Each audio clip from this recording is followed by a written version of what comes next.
Saya kasih tip, kalian bisa ganteng di STP. Serius nih. Saya kasih tip, ada. Ya. Ini dari saya, nanti dari Ajari. Okay. Coba pikirkan dulu biar Okay. saya kasih tips biar kalian ganteng di STP. Yang pertama,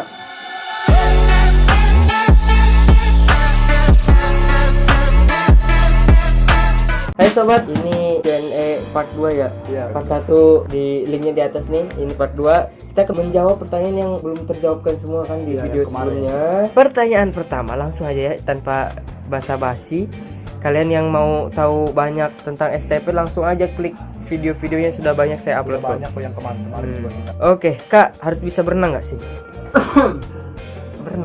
Berenang. Untuk berenang sendiri kita mempunyai basic tersendiri. Misalnya kamu bisa berenang, misalnya kamu mau ngambil jurusan teknologi penangkapan ikan ataupun permesinan, itu kamu harus bisa. Dan untuk jurusan misalnya penyuluhan ataupun terutama TPS ya, Iya. itu harus bisa. Sebenarnya basic berenang itu harus bisa. Basic harus bisa, tapi gini, untuk masuk ke STP harus bisa sih nggak harus. Ya. Dan saya kan ikutan scuba nih, dan udah kebetulan saya udah bintang 3. Yang bisa nyelam tuh nggak harus bisa berenang ternyata. Yang setelah saya ikuti scuba nih, ada teman saya yang TPS nggak bisa berenang, tapi karena TPS dia wajib scuba, bisa dia scuba bintang 1. Dia nyelam tapi emang nggak bisa berenang. Ketika dia nggak pakai alat, ya karena dia latihan scuba tersebut dia jadi bisa berenang gitu loh. Jadi gimana nggak, kalau nggak bisa berenang pasti kalian bisa datang ke sini. Kalian diajarkan dan terpaksa bisa nantinya. Dan harus bisa kalau udah di sini begitu ya. Oke, kita lanjut. Tes fisik apa aja, Kak? Nah, di sini tes fisik terdiri dari lari, push up, sit up, pull up, dan chinning up. Itu, dan untuk lebih lengkapnya kita udah pernah buatkan. Link di atas, oke? Terus, nah ini izin Kak, keluh kesahnya gimana selama menjadi taruna di STP? Untuk keluh kesah ini kan Panjang masing-masing sih. ya. Iya, masing-masing kita punya Masing-masing ya. keluh kesah masing-masing. Iya. Coba dari Ajari, gimana keluh kesahnya? Keluh kesahnya kalau saya nih ya, semenjak saya pertama kali masuk menjadi calon taruna ini. Sebelum masuk STP saya berpikir ini STP apa sih gitu kan. Ini bagaimana sih, ya udah saya begitu masuk, saya belum tahu apa-apa nih mengenai STP. Begitu masuk mulai memperkenalkan STP itu apa dalam masa basis, orientasinya maksudnya ya. Di situ saya mulai diperkenalkan bagaimana dunia perikanan, sekolah-sekolah Semi militer bagaimana begini. Waduh, perasaan saya ini sekolah udah bagaimana gitu ya. Saya udah mau keluar tapi ada penyemangat, orang tua saya sebagai penyemangat begitu kan. Ya udah saya ikuti aja prosesnya bagaimana. Ternyata kalau alurnya kita ikutin itu kan indah pada waktunya. Dan terbukti kita sekarang tingkat berapa?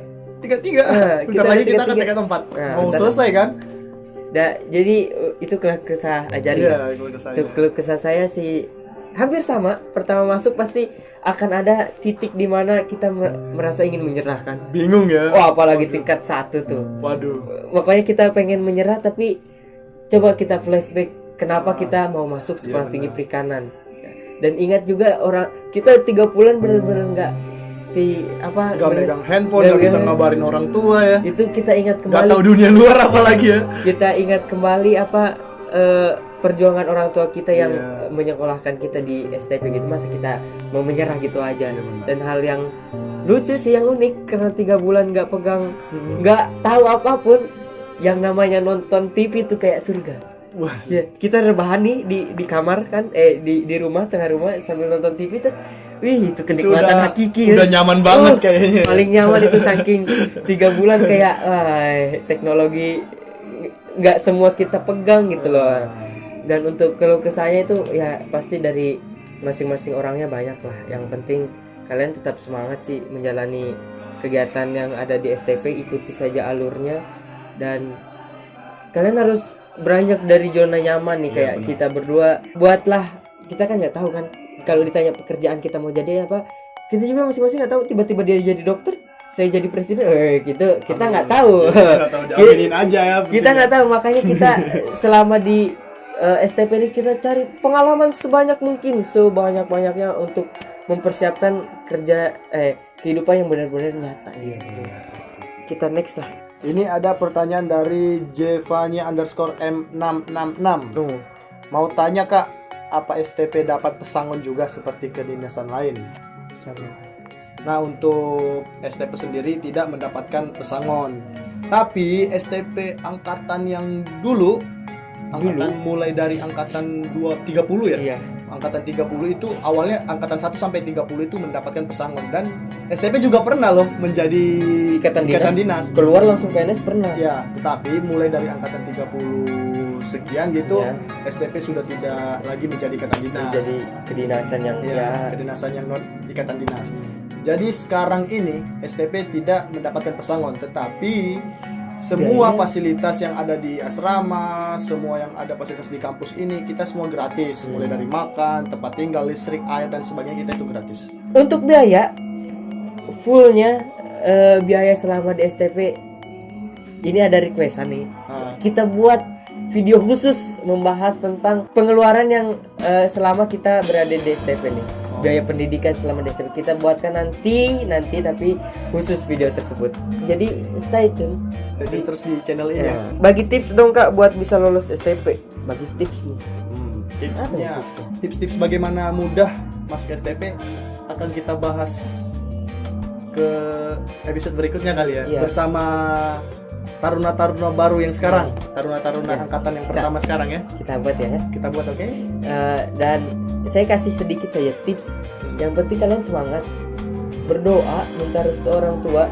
Karena kalian nggak niat, kalian latihan misalnya latihan belajar atau latihan fisiknya udah di deket-deket hari, ya kita nggak tahu juga. Tapi hal penting juga adalah tulisan takdir kan. Kalian dari jauh-jauh hari juga kalau memang bukan di sini, ya gimana lagi gitu. Atau mungkin malah tahun kedua, ketiga baru keterima. Yang penting kalian tetap semangat, itu tips saya sih. Izin Kak, tips dong buat kita yang gagal tahun kemarin dan tahun ini mau daftar lagi bisa lolos.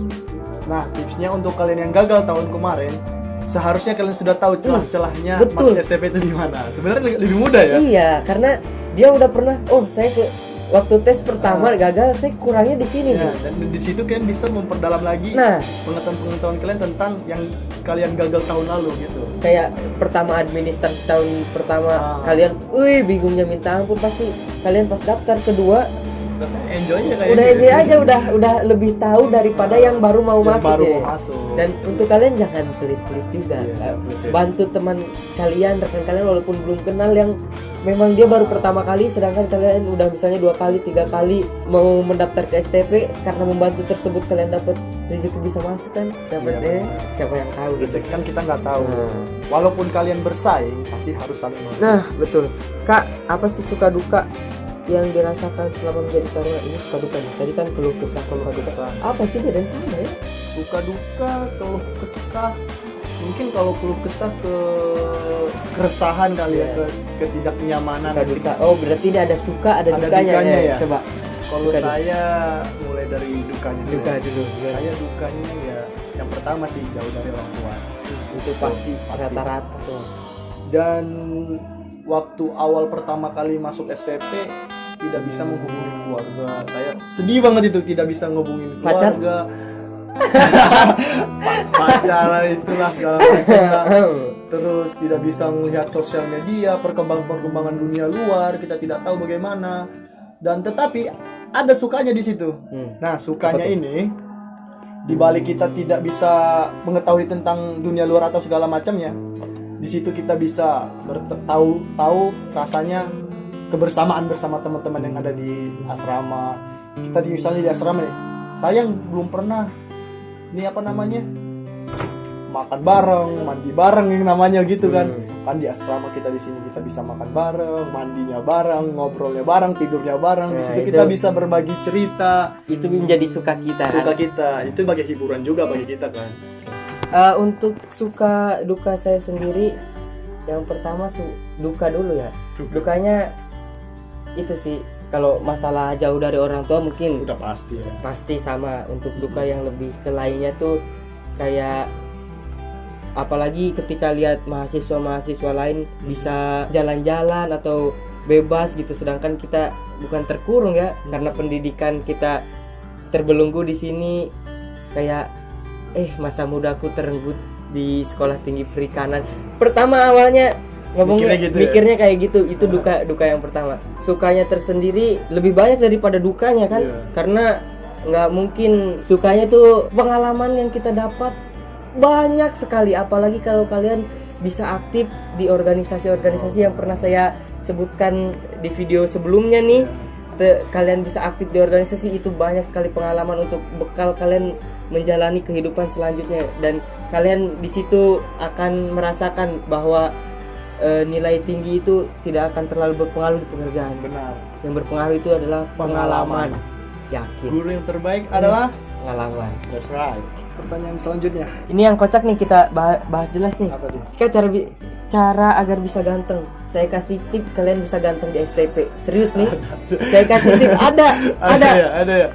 Ini dari saya, nanti dari Ajari. Okay. Coba pikirkan dulu biar saya kasih tips biar kalian ganteng di STP. Yang pertama, turun kegiatan. Kalian harus rajin turun kegiatan. Mungkin tingkat 1 kalian pastilah turun kegiatan kan. Mungkin tingkat 2, tingkat 3 nih udah mulai aduh males. Tapi itu yang bikin kalian ganteng. Turun kegiatan. Yang kedua, kalian selalu cuci sepatu di hari bersih. Walaupun udah senior, tetap harus melakukan hal tersebut agar penampilan kalian tetap terjaga gitu. Ini adalah kalau kita lihat kehidupan di STP yang kita keluhkan, sebenarnya itu mengajarkan kita di kehidupan kerja kita nanti. Kalau penampilan tuh memang pasti ketika saya sudah menjadi bos nih, saya mencari pegawai baru, pasti yang kita lihat pertama penampilan. Sebelum dia ngomong kita wawancara, pasti pertama wah penampilannya udah mantep nih. Itu salah satu yang bikin ganteng di STP. Lalu kedua, setrika. Harus rajin setrika. Dan itu rapi ya. Semakin kalian budayakan kebiasaan tersebut, itu akan terbawa sampai nanti kerja. Pasti hal terkecil di STP ini, kehidupan di STP akan sangat bermanfaat nanti selanjutnya. Ke selanjutnya, Braso dan Semir. Braso dan Semir adalah teman dekat kalian, sahabat kalian. Gila, itu sih paling sahabat paling dekat saya selama di STP. Kalau lu pasti kan Braso dan Semir. Apalagi kalau sikat Semir hilang, aduh kayak kehilangan apa gitu ya. Lebih sakit dari kehilangan pacar kayaknya. Nah, tips ganteng dari saya. Gimana? Coba. Nggak banyak sih kalau tipsnya. Yang penting kalian percaya diri aja. Percaya diri. Dimana ada saatnya kalian nanti akan bisa atau berbicara di depan umum atau untuk rekan-rekan kalian sendiri utamanya nanti. Bisa mengontrol bagaimana kalian berkata yang baik di depan orang-orang banyak. Paling ketika kata-katanya bisa dicontohkan. Ya, benar sekali. Dan terus kalian aktif di semua bidang. Betul. Itu yang terlewat. Walaupun tidak semua bidang, harus ada bidang-bidang yang kamu pegang ya, daripada hanya berdiam diri di kamar. Nah, di situ kalian mulai bercengkrama sama orang-orang baru, bukan hanya di lingkup STP, nanti kalian bisa berorganisasi di luar STP, kedinasan lain mungkin, kalian bisa bertemu orang banyak. Itu akan meningkatkan ketampanan kalian, kegantengan kalian. Tingkat kegantengan kalian. Dan satu lagi nih, ketika kalian berani ngomong di depan banyak orang, itu dalam diri kalian serasa kegantengan saya bertambah. Ketika bisa ngomong di depan orang, ini kita ngomong di berapa juta orang nih nanti calon penonton nih, kami merasa tingkat kegantengan kami meningkat nih. Astaga nih, apa sih? Terlalu sombong ya, ini yang bertanya ya. Berarti dia masuk STP kayaknya mau nyari gantengnya aja nih. Gak baik gitu, gak baik. Saya punya paman saya petambak udang. Pokoknya salah satu pelaku utama. Tapi paman saya. Saya bisa masuk jalur khusus nggak sih? Nah, gimana tuh? Untuk kalian yang ingin masuk jalur khusus, kalian harus atau orang tua kalian harus pelaku usahanya langsung, bukan orang keluarga. Tua ya, di garis bawah ini orang tua, bukan paman atau saudara yang lain. Karena nanti waktu pendaftaran atau tes, lampirannya itu nanti kalian buat KTP KTP. orang tua Terus atau surat pernyataan bahwa bahwa orang tua kalian nelayan, harus orang tua ya, ingat ya, orang tua. terus ada berapa kuota siswa yang masuk, taruna yang masuk? Nah, untuk kuota masing-masing itu tiap tahunnya akan berbeda, nggak selalu sama. Saya kayaknya pernah bahas deh. Kayaknya saya pernah bilang kalau kuota yang keluar itu kuota yang masuk. Iya, benar. Saya kasih tips dulu pernah. Pernah kita bahas. Makanya setelah video tersebut ada yang nanya, Kak, kuota yang keluar sekarang berapa? Dia pasti ada pengen, nanya ya. ya, dia pasti pengen tahu kuota yang masuk, gitu pokoknya. Matamin boleh nggak dan maksimal berapa? Nah, untuk matamin ini untuk tergantung jurusan. Untuk jurusan teknologi penangkapan ikan Dan mesin perikanan itu nggak boleh minus sama sekali. Dan untuk batas minnya tersendiri itu adalah -1. Kalian nggak boleh melebihi dari -2 karena itu akan mengganggu pada proses kalian kegiatan mungkin di lab, belajar di kelas, itu dunia pekerjaan itu sangat tidak boleh. Itu ada batas satunya. Itu pun tergantung jurusannya apa yang kalian ambil. Terus buat katanya kalau masuk nih terus dia pakai kacamata terus kegiatan, misalnya nih kalau masuk bisa pakai softline nggak katanya? Nah, itu ini Ada peraturan tersendiri kan di dalam. untuk kalian yang masih minus, selagi kalian bisa tidak menggunakan kacamata selama kegiatan, itu masih bisa. Kalau selama belajar no problem. No kan? problem. Itu kalau Untuk semua kegiatan kalian lepas kacamata, kegiatan kalian tidak terganggu, itu nggak masalah. Dan untuk kegiatan awal-awal kegiatan menggunakan softline itu bukannya tidak bisa, tapi dikhawatirkan kegiatan kalian akan mengganggu kalian memakai softline itu tersendiri, karena kegiatan di sini itu sangat berat sekali. Apalagi kalian calon taruna-taruni baru gitu kan, sangat berat, akan mengganggu mata kalian. Kak, untuk di STP cowoknya botak terus nggak? Nah, ini kalian yang berpikiran kalau selama menjadi taruna kalian botak, ada peraturannya. Tingkatan. Ada tingkatannya lebih tepatnya. Untuk tingkat pertama atau taruna remaja, kalian diwajibkan untuk Botak licin selama 3 bulan. 3 bulan. Nah, untuk masuk ke tingkatan selanjutnya akan bisa menyesuaikan rambut. Itu tergantung, ada yang namanya nanti komandan kompi kalian. Itu tergantung. Dan ini kenapa saya botak, kalian tontonlah di video-video sebelumnya pasti tahu. Bukan karena botak jadi langsung ditanya, Kak cowok botak terus ya? Enggak. Mungkin itu aja ya. Terus kalau ada membludak lagi pertanyaan, mungkin kita akan adakan Q&A ke depan. Tapi itu kalau benar-benar banyak dan harus dibuatkan video, karena video ini akan terus berkelanjutan ya. Insya Allah. Maksudnya terus akan bermanfaat untuk angkatan-angkatan saya dan untuk kalian yang bertanya. Coba deh tonton dulu videonya yang ada semua. Ketika memang benar-benar nggak ada jawaban dari video-video tersebut, baru tanyakan. Karena pertanyaannya sama semua, bisa renang nggak, kacamata boleh atau enggak, tingginya berapa, itu udah dijelaskan Itu dari sebenarnya udah kita jelaskan di video-video sebelumnya. Jauh di bawah, coba lihat ya. Mungkin sekian ya video kali ini. Saya Aden, Saya Zahri, jalani Dita, Sarfa Jivitam, Laut Sumber Kehidupan.